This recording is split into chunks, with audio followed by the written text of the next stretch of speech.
Hi everyone. Great. How's it going? Great. Great. I'm gonna put the I put it in Slack and I'm gonna add it right here. That's in the chat. There's an interactive mural, and I'm not sure if is anyone familiar with either Miro or Mural, just large kind of zoomable whiteboarding and sticky note process. If not, no worries. I'll go over it.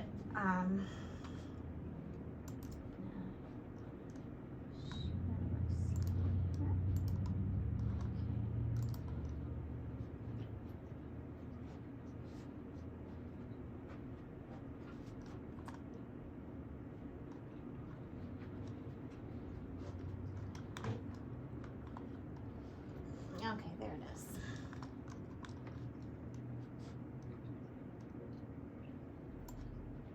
Okay, just loading up here.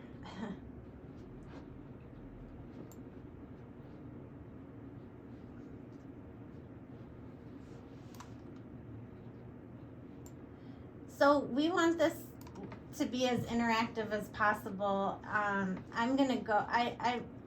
I'll start out by just going over the process that we use, and it's currently being studied by our friend Lindsay Oluyede. She's a PhD candidate out of University of North Carolina, Chapel Hill, and the title of her thesis is Design Thinking for Place-Based Transportation Innovation. And is everyone kind of familiar with just basic ideas of design thinking? Out of idea, just starting with empathy, prototyping. We use a book that was in our session.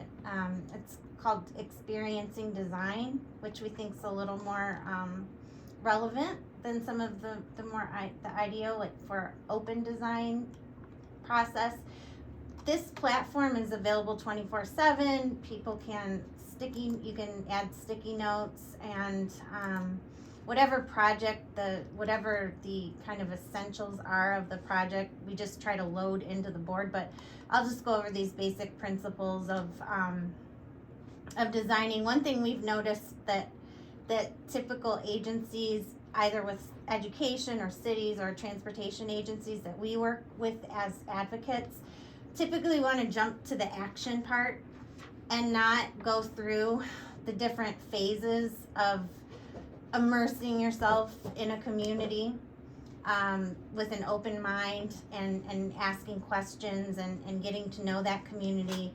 At the beginning stages of a process, maybe there's something that's the funding's there and it's determined, what the buckets are and what we're going to do, but there's still so much to uncover by just immersing yourself in the community with that. Then there's the sense making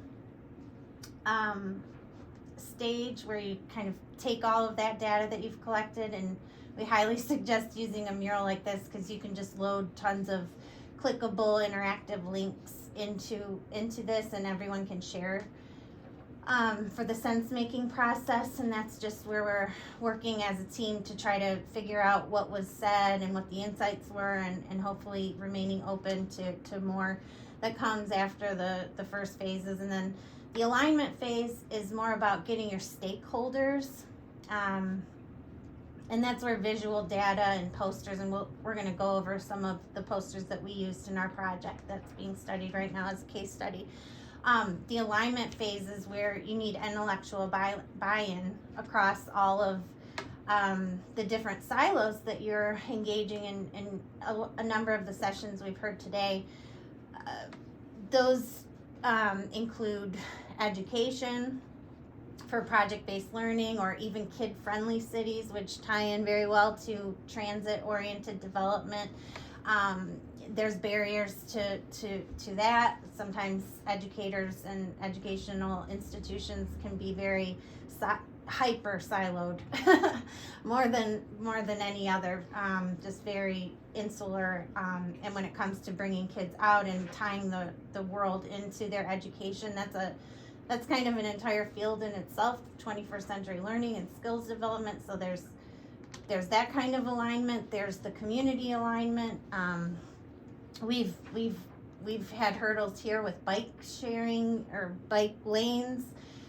We had our MDOT, Michigan Department of Transportation, just threw in some bike lanes on a very busy community, a road that community uses frequently, and never did those immersive sense-making activities with the community, just went right to it. And right now, to say bike lanes, we're the biggest walkable and bikeable city advocates you can find, is toxic because of that move. So that's the alignment phase. And there's the emergence phase, where we're sort of getting comfortable with the co-creative possibilities that come out of that process, and then imagining and putting it into action and continuing to learn. And so journey. Another, this is a template that we use that we think kind of covers a lot of the project development sort of hurdle, like buckets that you kind of need to cover. And this is a journey map that we use to kind of just get the idea that this is an open process, that we're all in discovery phase, and we're walking down a road together. And so for this project, we just put background. You've got Transportation Camp 2021, which we participated in last year and met Lindsay, and then she's doing her PhD thesis now. And we run a series of interactive projects. One of them is we do a parking day. We've done 5 annually, and I don't know if any of you are familiar with Parking Day, but that's about taking cities back from cars and making streets more for people. And then we just marked Transportation Camp 2022, and all of these things can still kind of be filled in, but you've got your principles, objectives, who's participating, all of that. I'm taking too much time here, I think, for these things. But then we have the vision and the game plan, which for this session, there's typically like 6 contextual circles that really root a project in the vision. They're kind of like the tent poles. We think of vision as the fabric, and these circles are what are holding it up, the tent poles. And so Secretary Pete Buttigieg just yesterday, I believe, published these innovation principles. And so they were 6, and so naturally we just took the principles that he published, or that USDOT published. Look at them. And put them there. And then we're always marking our bold steps, and so we just put Transportation Camp today. Then there's values, inclusion, diversity, equity, imagination, creativity, and then you've got your game plan. Beginning and end. So that's kind of establishing us in a beginning, middle, and an end. So the game plan is, we've put transaction, transition, transformation, transcendence, because we're going through a period, and we sort of live that here in Southeast Michigan with, we worked in the 2016 election to get a large $4 billion initiative passed that failed by 20,000 votes. And so the community engagement process was very important to that, and it sort of was rooted in transactional kind of development, but we're moving, we think, more towards an innovative transit future. And So, any questions right now on anything before we kind of go into some deeper dives on Build Back Better and targets that we're identifying? Do any of you use any kind of engagement process this way, like using visual data or posters or videos with communities in a digital way? Go to the issues. 6.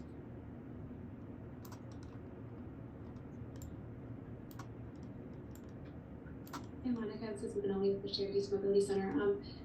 We definitely are at the Shared Use Mobility Center exploring ways to sort of be creative with community engagement efforts. Also just generally rethinking sort of solutions from a design perspective as well. So this is going to be really exciting. I may have missed it in the beginning, but could you please introduce yourself or share, a little bit more about who you are and your work? Yes, my name is Monica Williams. Sorry about that. I'll put it in the chat. My co-director here is with me, Jim Ross, and we run a small entrepreneurial but socially focused incubator in downtown Pontiac, Michigan, which is 30 miles north of Detroit. And it's a post-industrial city, and but it's the county seat of Oakland County, which was one of the 5th or 10th richest counties in the country. But it's been notoriously sprawl-oriented development and not more city-centric development. Great, thank you so much. You're welcome. We also work across education and cities, and became more involved in transit in 2016.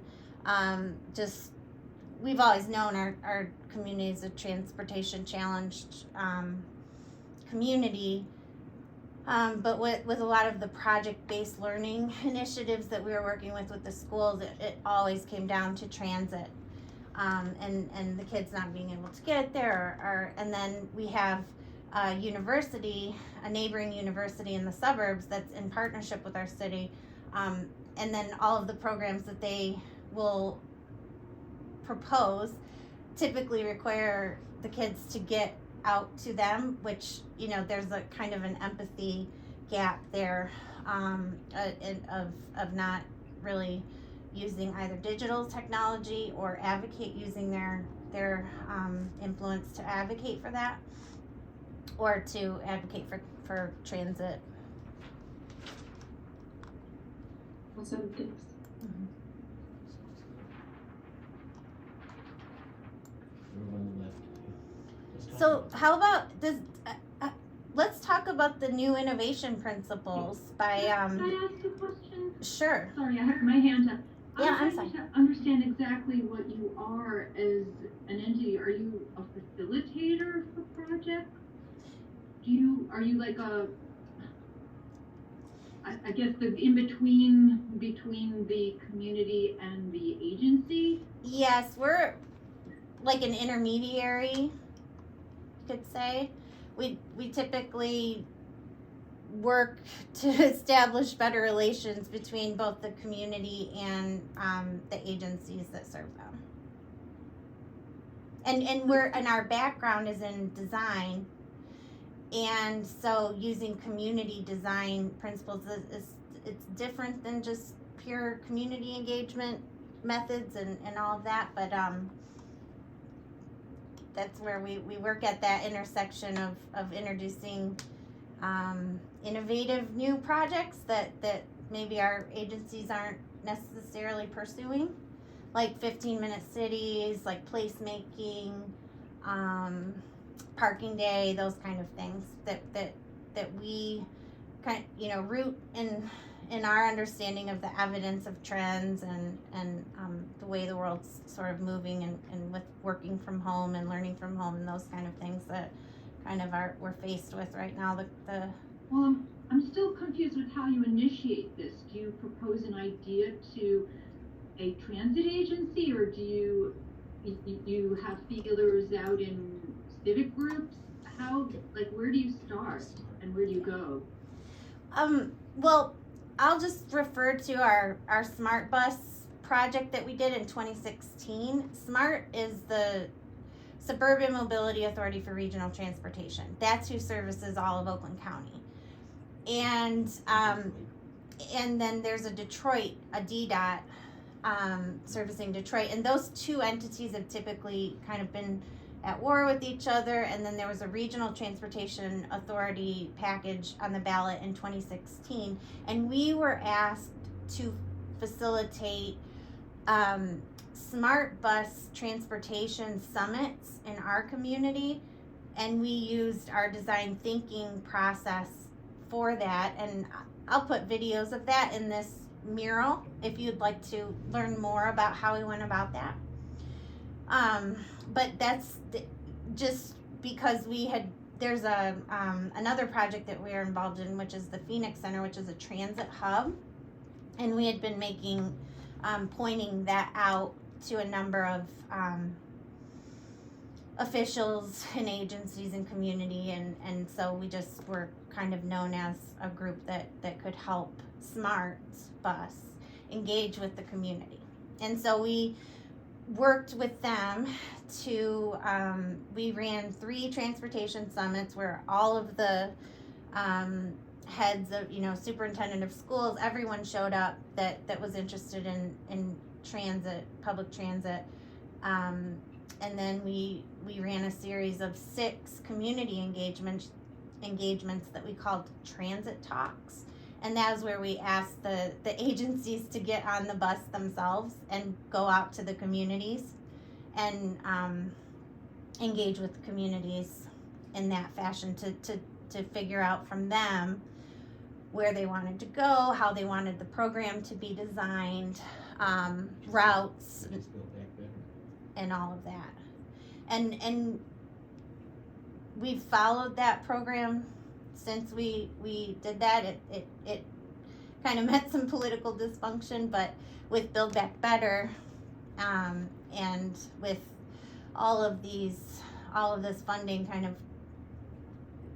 readily available, we're in a better position to kind of get some of those things done. Is that covering it for now, or I can? Are you an advocate for communities who don't feel heard about their concerns about projects? Yes. Okay, that sounds like a great idea. Yeah, I wish you basically. were everywhere. Okay, thank you. Oh, well, this process that we've developed is open source, and I'd be happy to talk with you more about how to engage, and we do it digitally as well. So we'd be happy to explore any kind of deeper dives into other projects. Thank you. So does anybody have any thoughts about these innovation principles that were published? Like, do you feel in your workplace as a professional that you have room for experimentation and learning from failure?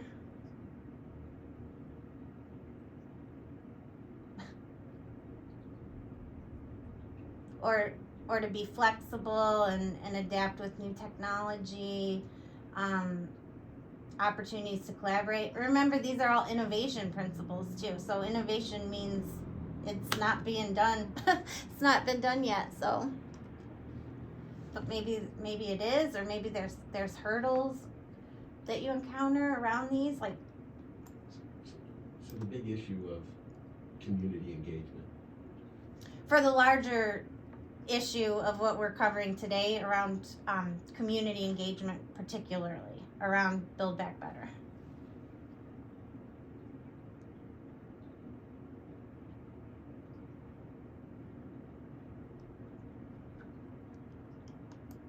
So how do we engage them? And then, well, any thoughts on how we might engage communities in a more dynamic fashion than typical?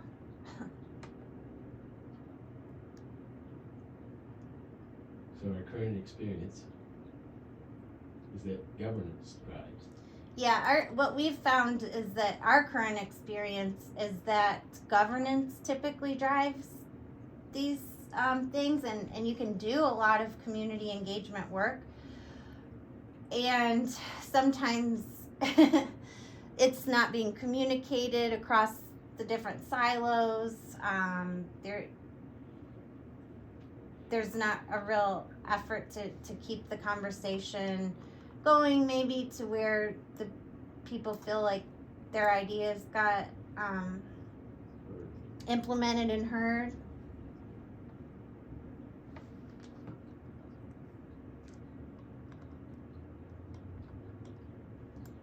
So pick one.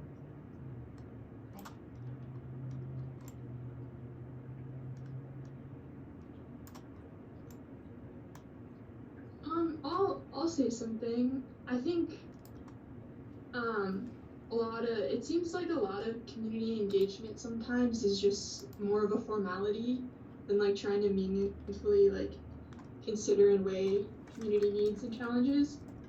Sometimes it can kind of, just the way that it's kind of, what's the word, like brought into conversation, or when like, you know, an entity comes into a community to try and gather feedback, like just the way that it's like formatted and structured seems more kind of like, but at the end of the day, it doesn't seem like the people are really benefiting. It seems more like a PR like shindig for the people who are coming in. I don't know.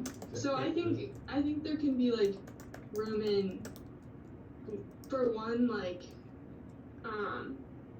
it seems like it's kind of a one and done thing sometimes, or so people come into a community and like do like one sort of engagement and then like leave and never return. And I think it needs to be kind of a longer process, and you need to like form a relationship and establish trust. Tell her about the town halls. Wow. Tell her about the town halls. Thank you for that, Alex. And we found it really interesting that trust is the title of Secretary Pete's book, and it's deep, but so intangible. When we did the town halls, I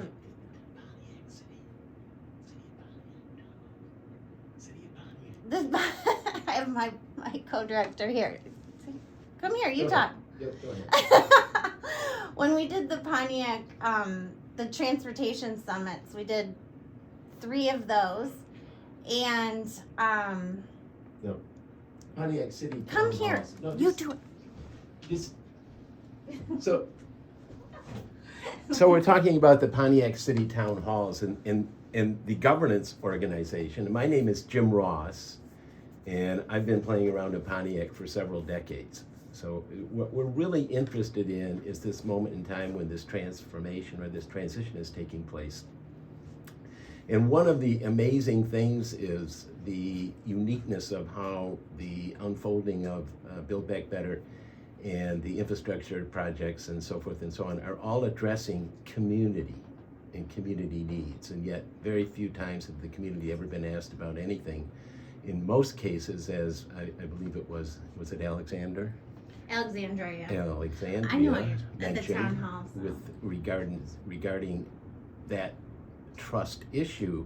The Build Back Better and all of the ARPA funding requires engagement with communities. So as opposed to going in and telling them what you're going to be doing with their tax dollars, you actually need to be look at acquiring their engagement and identifying the things that are most necessary to meet their needs, as opposed to your ideas for their needs. So we're very excited about that piece of the equation because it opens up, probably for the first time, the real opportunity to address the human side of the equation versus the governance side of the equation.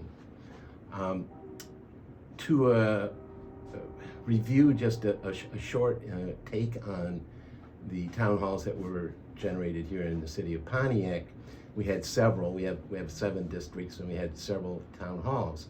And to their credit, they were actually doing some sticky notes and grabbing and attempting to make known to the public that their ideas were important. However, the way in which they engaged them was to tell them what the sticky notes were going to be and to identify exactly how those would address their community. And we had a very low attendance. We have $34.7 million of funding here in Pontiac for these particular initiatives, and yet we had 103 sticky notes. And I hardly find 103 ideas relevant to $34.7 million, but that's just my thinking. We're now looking at using Build Back Better in a design proposition to better facilitate a more in-depth and 24/7, 365 capacity for them to participate. And I think those are the kinds of things, as an earlier speaker said, relating to how important that factual integration is. And probably the most important moment in this time in terms of funding from the federal government. And that our success will be deemed on our ability to engage our community. And a lot of people are in a hurry. And the funny thing about ideas and imagination and creativity and innovation is sometimes they take time. And here we are, we're rushing the situation in a good deal of these cases, and really we should be very patient. We have plenty of time to get to the real crucial elements that are necessary. This is all new to everyone, to number 1, be engaged, and number 2, be asked, and number 3, have the opportunity to make meaningful contributions. So what we're looking for in this effort today is those kinds of things that you as practitioners and you as engaged citizens and you as engaged organizations looking to do the right thing find our way forth on developing those kinds of capacities. Any thoughts from the community about how we might go about this in a meaningful fashion? I know Alexandria had some thoughts. Does anybody else have anything that helps us move along? David. David? Yes, good afternoon. Just to go back to Alex's concerns about outsiders coming in, one of the key factors that has worked in our community is that when we're going to do something that engages the community, we involve the community. One to those stakeholders specifically related to whatever topic is being discussed. And we also partner with school district and nonprofit organizations to create a sense of this is your community and this is what we're asking you, what you want to see there. And then when an outside source comes to help by providing that technical support for the workshop, it is primarily run by the local leaders, the local what you call the orgs in the community that actually have a vision and want to see it through. So they'll once the technical support is completed and done, then that plan still stays in place, and the community leaders continue to work with that. Continue to engage those stakeholders, those partners, and I think that's what is very key when you do have community engagement, is to actually involve the community in that sense. Technical support is just coming in for that, for technical support. The rest of it has to continue within the community, and I just wanted to share that because Alex made a good point. Because we felt the same way as well here in the beginning. We say, okay, someone's coming in to tell us how to do things, but at the same time, it's our community, and this is what we want to see. So I just wanted to share that with you. Most appreciated that, David. That's the insights that power the future and bring forth the additional elements in without that, it's hollow, as you suggested. I'm wondering, CDCs, are those things that are common throughout the Community Development Corporation? Are those things common throughout most of the individuals here that are taking place in this conversation? Are we familiar with local community CDCs And Dwight that has report usually with in tandem with the city council members? Dwight has. As far as for us, it's primarily citizens, just nonprofits or individual groups. I participated in a national organization called Community Heart and Soul. So this is where I learned that process of getting the community involved by including the community. Everybody in the community counts. And that's the way we work in our community. That's the way it's been done. Awesome. And it seems to work. Yeah, of course, because it's true and meaningful. Very difficult to find that as a methodology for those who have not had that experience. And I think this is something that's so important is people such as yourself who have been self-actualized and are doing the work lead that kind of possibility for others who have not yet had that insight nor had that experience. And because this is so new, that's a rarity. And I see somehow, Dwight, did you have something? Yes. I think David has a lot of insight here. I just want to offer a few things that we've done, especially when we're working with a large number of either people or a large number of ideas. What do you do with 100, 200 post-it notes of ideas? Okay. And there's a really good process that's completely transparent to follow. All right. And I just want to describe it a bit. It's known as the affinity process. And then there's several steps past that on how to actually crystallize what the whole consensus is. But basically, let's imagine you've done a brainstorm and you have 200 ideas on post-it notes on a big board, and you have like 30 or 40 people. Okay. The next step is, in silence, everybody is invited to the board and begin to move the post-it notes around to group them into groups. Awesome. And it's done in silence. And people get a kick out of that because that you're actually very efficient. Mm-hmm. And somebody may take one note off and stick it over here, and somebody else comes take that note and puts it back. Everything is in silence. And then if you get in where people are going back and forth, okay, and moving, then usually other people will look and they'll pick that and then put it in a different place. And people go, okay, it's all in silence. And what you get at the end is this grouping of ideas in groups, okay? And now you can begin to talk again, and you're basically saying, what do we call each group of ideas? Okay? And there's some discussion about that, but it's only about what do you call those groups of ideas. Then you identify the whole group. Okay, all of the ideas are accounted for. Okay, and the last step is that you put these groups, let's say there's 10 groups of ideas, in a big circle.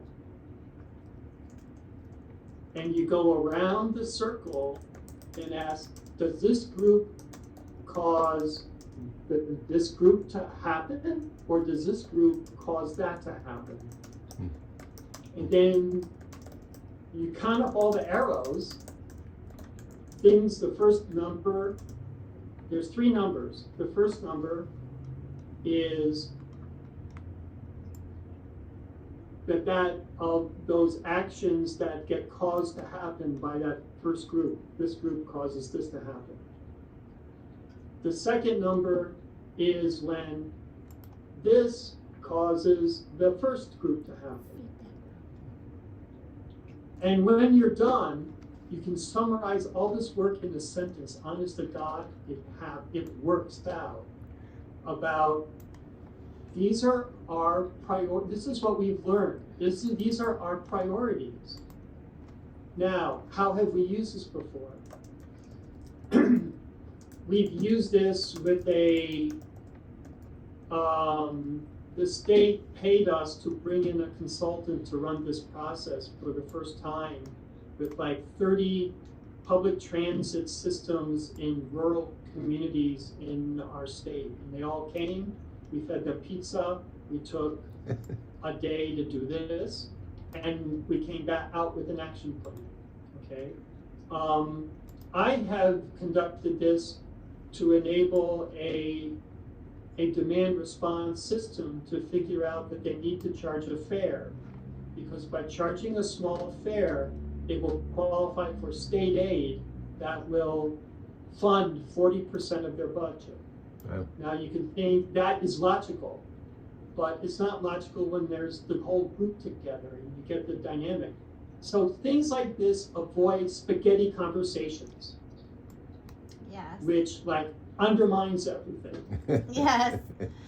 That's Yeah, too much spaghetti. yeah, totally. We I think that your this or that to happen, that's something from systems thinking as well. Feedback loops. That's actually our logo. It's a feedback loop. That's a very powerful powerful idea. And another thing around that that we use are visual, you know, the matter at hand always has a couple of essential ingredients. So we're not ever, you know, just going totally without game, I guess, to community. But, you know, especially with Build Back Better, there's so much and there's so many funding requirements that we have to align trends in the world, funding requirements, and community understanding and desires. And so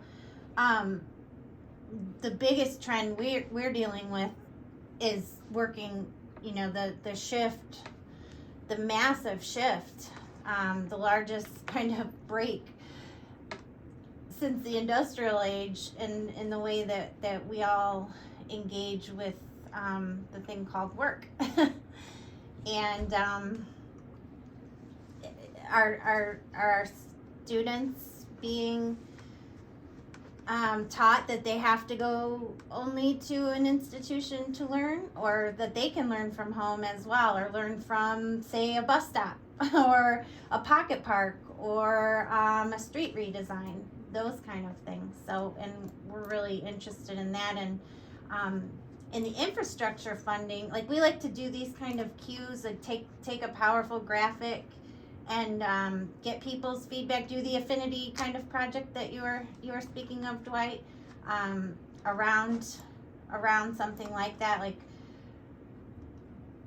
this is from the Accelerator from America group, Bruce Katz and Metropolitan Revolution author and Innovation Districts, and also and now like looking at new funding methods for cities. But they kind of plucked out of the infrastructure what the most interesting programs were, and then we went and kind of did it for our hyperlocal. But you could do an exercise like this with the Digital Equity Act. We know that there's a great portion of our youth here in Pontiac that have no access to high-speed internet.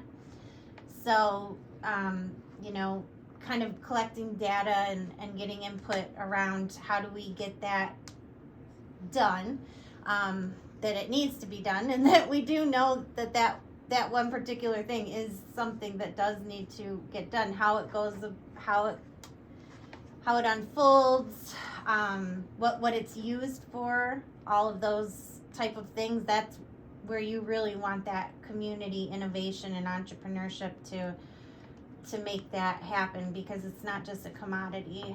It's something that needs everyone's engagement and input. And then there's the rebuilding American infrastructure with sustainability and equity. Someone in another session talked about infrastructure as community building. So just kind of weaving that together. And then this is another graphic we've used around child-friendly cities and experiences in our downtown, like just identifying what are the places of interest that out of school engagement could facilitate. Our schools are really having a hard time right now with trying to get everyone back to normal, but Omicron and whatever else is coming at us is not really allowing that right now. So we're really kind of, what is an innovative way that the community can engage in that kind of it takes a village trope that has been around for so long but never really implemented in a dynamic fashion. Yeah, so that's just kind of using posters and visual data. That's something we find really important to do, and trying to align and immerse. Other experiences. Anybody else got any other? Has anyone else used visual data in a way to engage communities, or programs that are kind of out of the box but sort of being called for right now?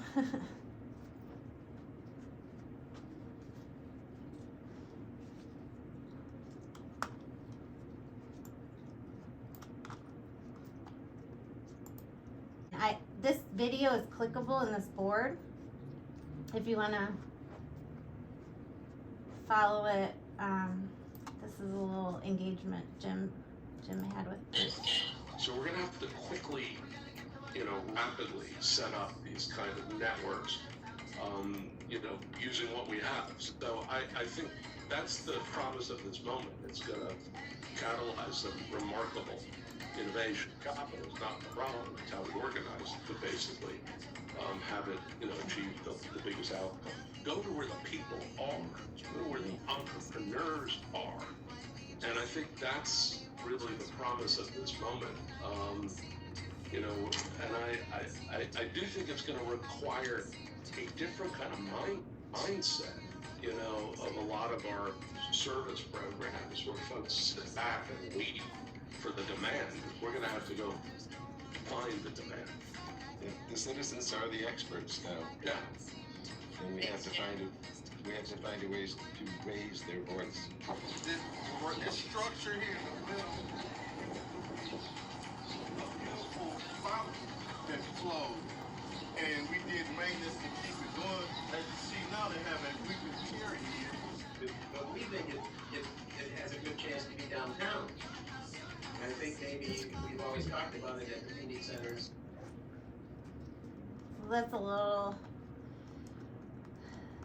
It was kind of choppy with the internet. I don't know if everyone saw it, but that was just an interaction and some clips from the program that's being studied right now, the transit talks that we did with Smart Bus. And we did a lot of fun things with our transit agencies, like getting everyone to go down to Detroit Startup Week and other things that were kind of aligned with different ways of working at that time in 2016, and trying to get the two agencies to talk with each other in more informal ways. Like there's a lot of if you kind of just go ahead and do do projects. We just jumped into this. We're social entrepreneurs, so if we see something that needs to be done, we kind of just go at it and take a risk, and we know that it's valuable, and you learn a lot. You can really learn about the systems that you're operating with and the communities, and sort of national events make a little more sense sometimes. There's a lot of fracture at the local level as well, and weaving together communities, and Surely we have other experiences. I'm sure there's got to be some more experiences with community engagement in this group of interesting people. We don't want to talk. We don't like talking. Hi, Nancy. Hi. I guess you'd call me a community activist. We were in a session together earlier. I'm on an MPO, Transportation Planning Board, Citizen Advisory. And how I got to it was after being involved in local projects. So this is what I don't understand, how you could really make this happen. It sounds like local communities almost have to become what you are in a way, because there's the agencies, there's the DOT or the planning board or whatever, and then there's, like in our county, the decision makers are the county council members. So you're stuck in this twilight zone between the planners, and the decision makers. And we also have some very powerful, like developer-funded astroturfs who, under the guise of the greater good and speaking for the whole, when they only really speak for a small segment, they've pushed out the engagement capabilities of the communities. So, for an area that doesn't have an entity like you, how do you suggest we mobilize ourselves short of taking legal action if we really oppose something? Wow. Jim, I like Jim to tackle this. Nancy, that's a great question, and well put in terms of pointing out its inadequacy. We have a strong mayoral form of government here, and then the city council is the purse strings, and it's a constant struggle between our mayor and the city council to allow the mayor to be a mayor, and it's more about a tug of war of who's in charge, and yet the community is in charge, or they are there to represent the community. That's how they get elected, but for some reason that only comes up every 4 years. So in answer to your question, I think what we're witnessing is there's a very strong tool that has now entered the discussion, and it's called my phone. And my phone, in my ability to be connected, makes me instantly available and knowledgeable. And so what we used to have were the kind of integrators who held power by fiat and by restricted access. And that, of course, is now over. More and more, and I think if nothing else about what has taken place in the pandemic and the advancement of technology and Zoom calling, I was doing video conferencing 30 years ago, and many people were threatened by the very thought that if you were connected, that somehow you were going to perhaps displace them. Like, a video conference was going to displace the integration of talent and knowledge, and of course that's not the case. But here we are some 30 years later, and it's instantaneous and free. I can remember that used to cost $50,000 a pop, and today it's free, and it has advanced itself so desperately in the pandemic that we all witnessed it and recognized it. And it has given great voice to community members, because who's holding hostage the information? No one. It's alive and well, and and has a life of its own, and that's a very different dynamic than what we've been witnessing in governance over the last 2, 3, 4 decades. I think that possibility will not be denied. I've been involved in technology for 40 years, and I think this is the most significant advancement since the industrialized revolution. You have this capacity to be informed, and you have this capacity to engage, and you have the tool set. And by the way, I'm a technologist, but I still don't have a cell phone. And the reason I don't have a cell phone is I like to think I have some creative time, and I'm an addictive personality as much as the next person, and I just find myself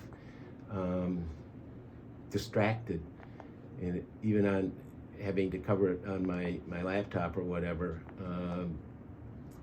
The advantage that offers the population, I think, is not yet been recognized. And like all technology, once it's out, it's awful hard to get that back in the bottle.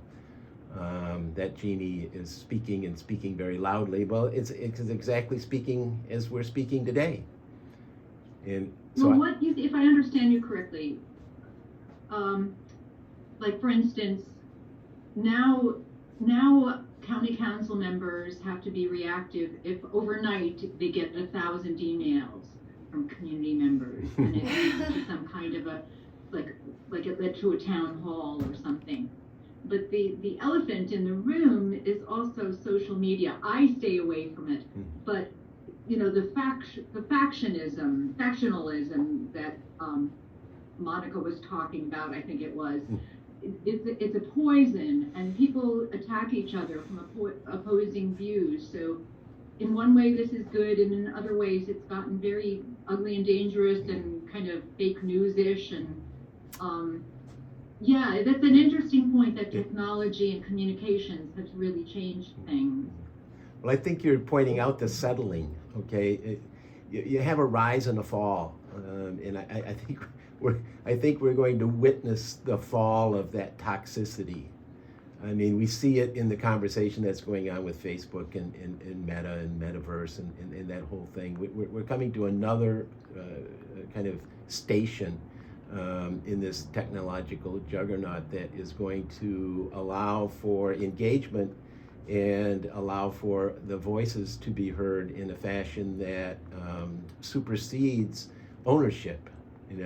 We're still in the world where if I own, then I can control, and I think the metaverse as it unfolds is going to kind of rectify a great deal of what you're pointing out as the toxicity of social media.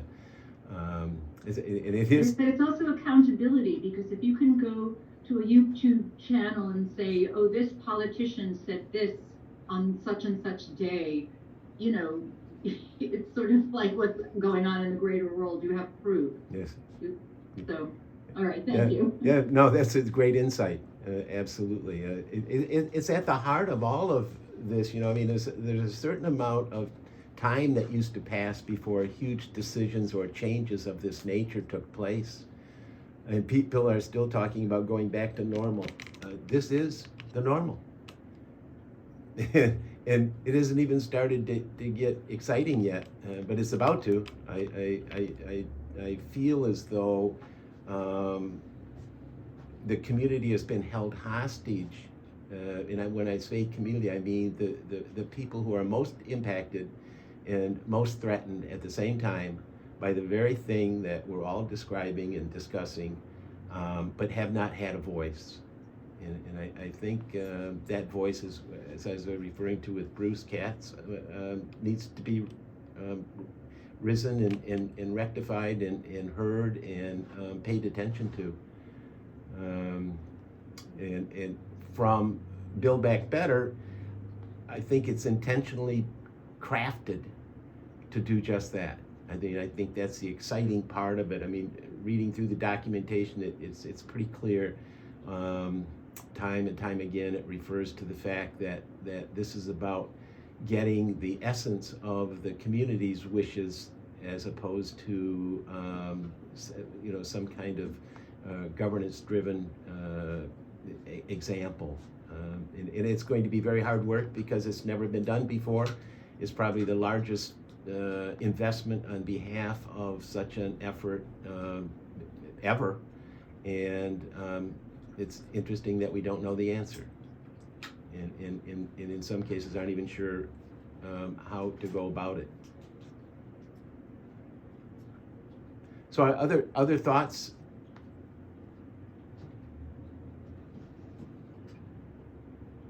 Anyone?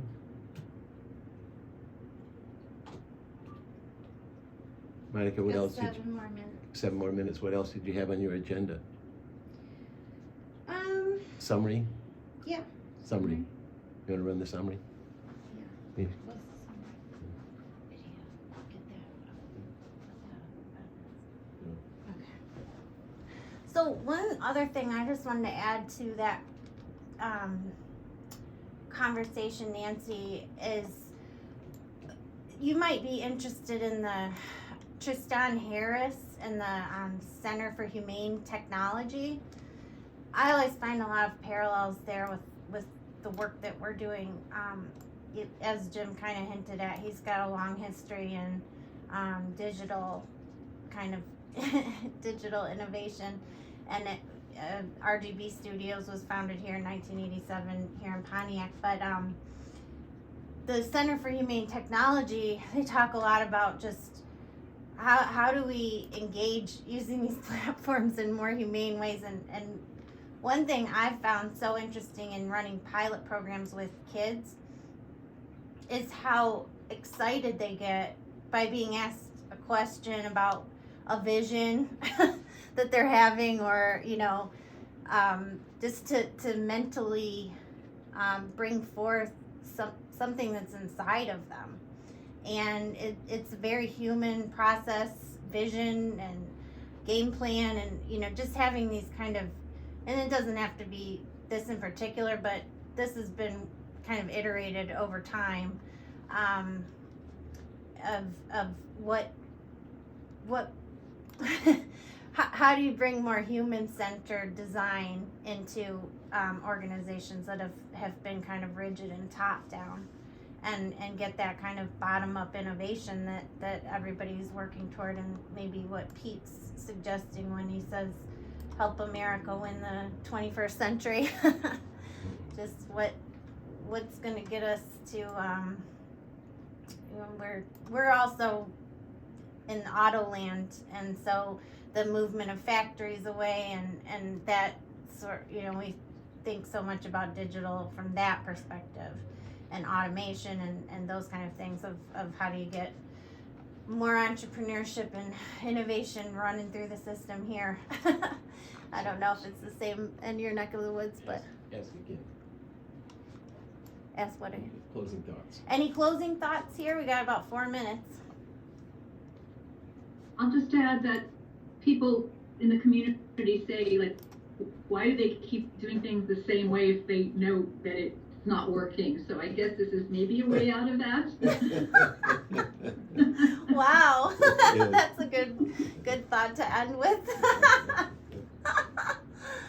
Well, if anyone here, we love collaboration, and if anybody ever has any thoughts on that, or continued conversations, I put my email in the chat, monica@PHIN-CO.org, and I'll be in the Slack too, and then Jim at PHIN-CO, but in there. So yeah, that's I'm really happy that everyone participated, and you have access to this board, so if you want to play around and Leave us some notes. copy and paste, go ahead. Use it, whatever. We're always here if you want to maybe explore workshops or any kind of other collaborative development work.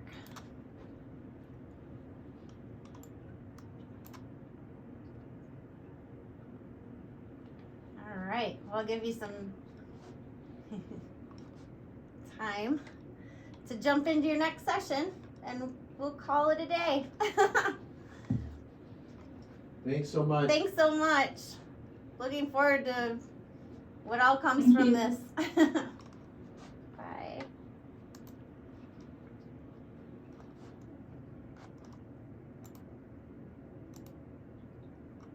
Okay. Okay. So What's that? what happened here? I just stopped. I don't know. It's still going, it says. I don't know what But the it- heck. but did you just notice it? Or has it been like that forever? I just noticed it. Yeah. Just noticed it. It's too bad. What does it say? Out of memory? No.